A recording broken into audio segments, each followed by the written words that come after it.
나의 바위 나의 구원이신 하느님, 내 머리의 생각과 내 입술의 말들이 주님 마음에 들게 하소서. 아멘.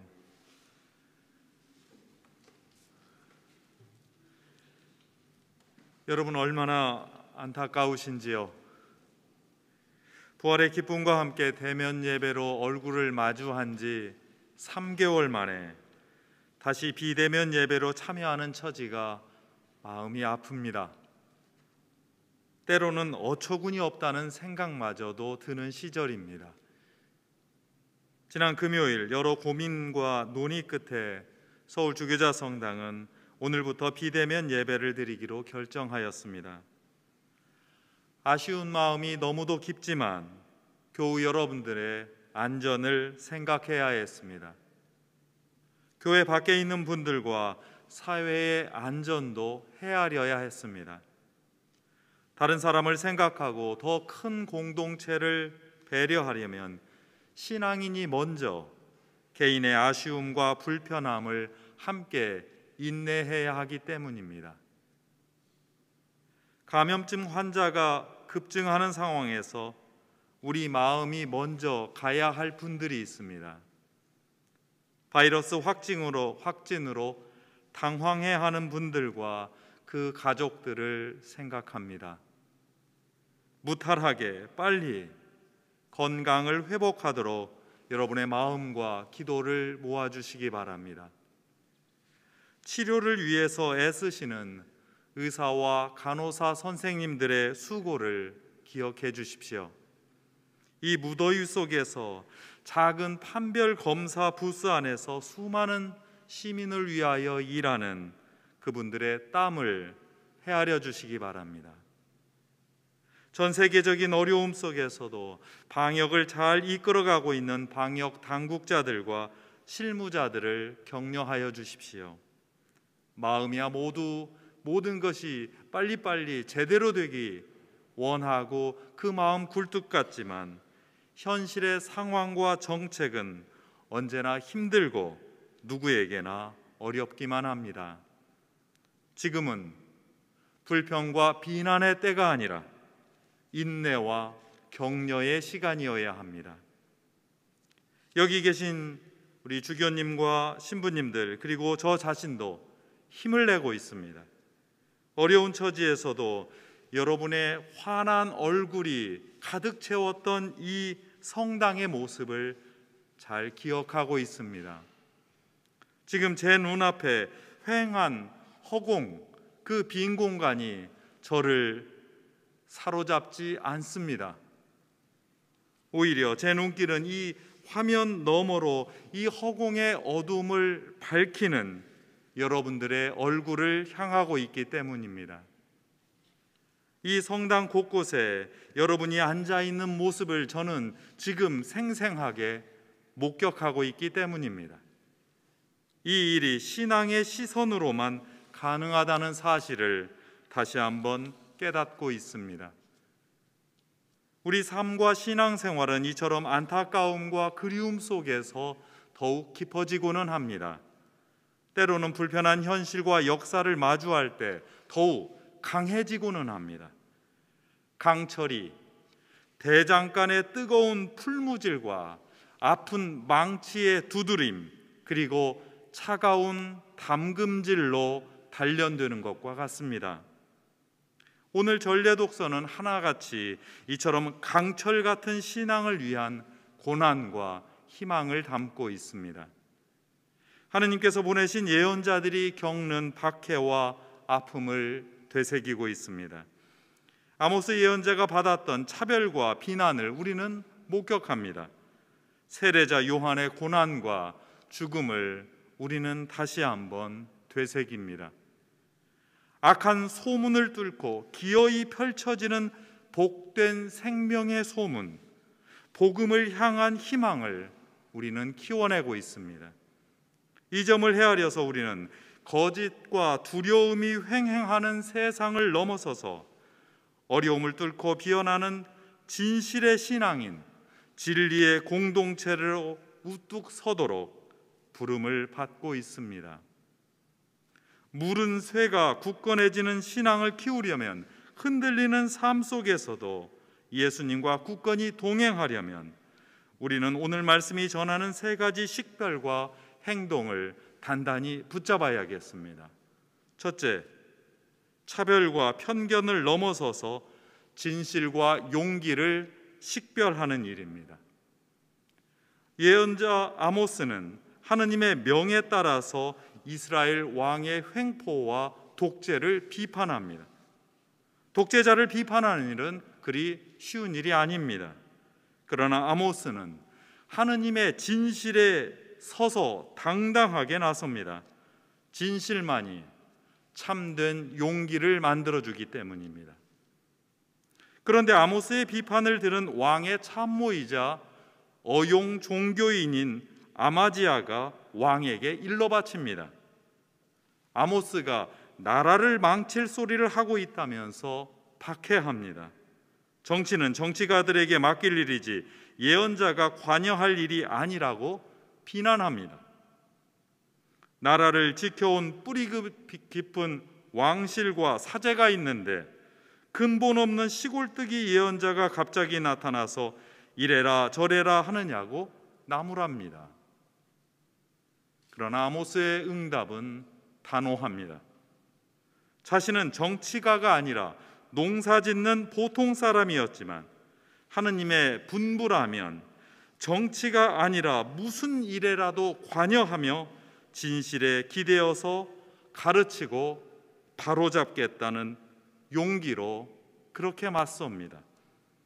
우리 신앙의 식별과 선택은 무엇이어야 하는지를 묻는 대목이기도 합니다. 둘째, 악한 죽음의 소문과 복된 생명의 소문을 식별하는 일입니다. 세상을 떠도는 소문에는 사람을 이간하고 오해하게 하는 악한 소문이 있고, 반대로 사람을 기쁘고 복되게 하는 선한 소문이 있습니다. 예수님께서는 그 기준이 분명하다고 말씀하십니다. 사람을 죽이려는 소문은 악한 것이고 사람을 살리려는 소문은 선한 것입니다. 서로 다른 소문을 바르게 식별하여서 복된 것을 더 널리 나누고 악한 것을 끊어내는 일이 신앙입니다. 교회와 사회, 역사와 정치 모든 영역에서 적용해야 할 우리 신앙인의 행동이기도 합니다. 못된 권력을 꾸짖고 연약하고 아픈 사람을 고치신 예수님에 관한 그 복된 소식이 널리 펼쳐져야 합니다. 그런데 이 소문에서 헤로데는 자신이 죽인 세례자 요한이 살아왔다는 환청을 듣습니다. 자신의 죄책감과 두려움 속에서 예수님과 죽은 요한을 구분하지 못할 정도로 영이 어두워졌다는 증거입니다. 헤로데는 동생의 아내를 빼앗아 아내로 삼았고, 세례자 요한은 권력자의 이 부도덕한 행동을 비판했습니다. 그러자 왕은 요한을 감옥에 가두었고, 자기 즐거움에 취해서 던진 허튼 약속을 지키려고 죄 없는 요한의 생명을 빼앗았습니다. 생명을 주시는 예수님에 관한 소문을 듣자 생명을 빼앗은 자신의 악행과 두려움 속에서 그는 정신착란 증세를 보였던 것입니다. 헤로데와 세례자 요한의 죽음을 꺼낸 이 복음서의 뜻은 분명합니다. 두려움과 사사로운 욕망, 그리고 앙심이 만나면 죽음이 뒤따른다는 사실입니다. 그 죽음은 세례자 요한이 아니라 헤로데 자신의 분열증이었습니다. 그 자신의 영혼의 죽음이었습니다. 그러나 예수님과 제자들은 지난 몇 주간의 복음에서 읽었던 것처럼 아픈 사람을 고쳐주시고 생명을 살리는 길을 올곧게 걸어왔습니다. 그 걸음은 종종 오해와 박해를 받기도 했지만 예수님은 배고픈 5,000명을 거저 주시며 풍성하게 먹이시는 그 희망과 구원의 길로 뚜벅뚜벅 향할 뿐입니다. 다음 주일 복음에서 목격하는 놀라운 생명의 잔치입니다. 셋째, 진실을 끝내 밝혀주시는 하느님을 향한 신뢰와 하느님 나라를 향한 희망입니다. 오늘은 서방교회 수도회의 아버지라 불리는 6세기의 수도원장 성 베네딕트의 축일입니다.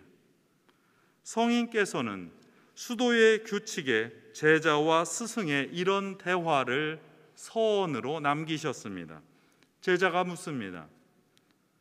주님의 거룩한 산, 하느님 나라에 들어갈 자가 누구인가요? 스승이 시편 15편을 따와서 이렇게 대답합니다. 잔꾀 없이 걸어가는 사람, 옳은 일을 하는 사람, 마음에서 진실을 말하는 사람, 그리고 사기를 혀에 담지 않는 사람, 이웃을 해롭게 하지 않는 사람, 남에 대해 모함하는 악마를 믿지 않는 사람. 세상에 얼마나 이런 일이 많았으면 성인께서 이렇게 가르치셨을까요? 이런 가르침으로도 부족하셨던지 성인은 시편 3편을 따라서 하루를 시작하는 준비 기도를 하라고 분부하셨습니다. 주님, 저를 괴롭히고 넘어뜨리려는 자들이 어찌 이리 많습니까? 빈정대는 자들이 또 많기도 합니다. 그러나 정녕 주님은 원수들의 턱을 치시고 악인들의 이빨을 부수는 분입니다. 그리고 성인의 권고는 참된 제자들을 향해서 이어집니다. 하느님께에게서 오는 빛에 우리의 눈을 열자꾸나. 그리고 날마다 부르시는 그 소리에 귀를 열자꾸나. 성공에 관해 악한 소문을 입에 담는 사람들이 많습니다. 어떤 편협한 종교인들은 성공회에 이단의 혐의를 씌웁니다. 세계 그리스도교에서 세 번째로 큰 정통 교단이라고 하는 객관적 사실을 알려줘도 인정하지 않으려 합니다. 세간의 어떤 이들은 한국의 역사와 변화에 함께한 성공회를 두고 진보 또는 좌파라는 딱지 붙이기를 좋아합니다. 성공회는 세상에 오신 예수님의 성육신 영성을 깊이 성찰하고 실천하는 신앙 전통이 있다고 해도 의심을 거두지 않습니다. 그러나 예수님은 오로지 한 길을 걸으셨습니다. 그 길이 왼쪽에 있는 사람에게는 오른쪽으로 치우쳐 보이고 오른쪽에 있는 사람은 왼쪽을 편드는 것처럼 보이는지 모릅니다. 그러나 예수님은 그런 비판에도 아랑곳하지 않고 정직하게 한 가운데의 길을 걸으셨습니다.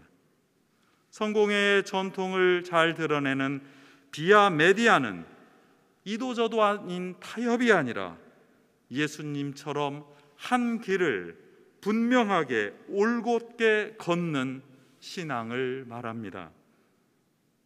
여전히 사람을 해하려고 혐의와 의심을 작정하고 퍼뜨리는 이들이 많지만 그들의 마음을 다 바꾸기는 어렵습니다.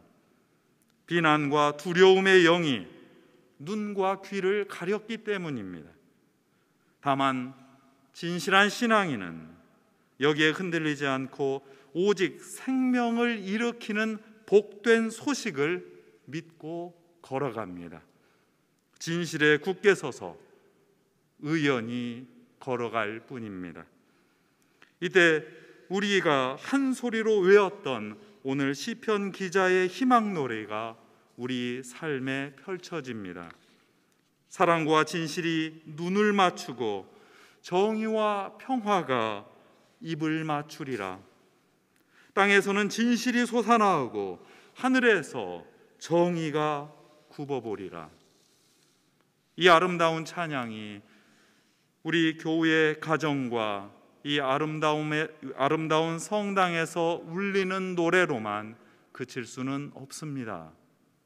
왜곡된 세상을 바꾸는 가치와 실천의 복된 소문이 밖으로도 울려 퍼져야 하기 때문입니다.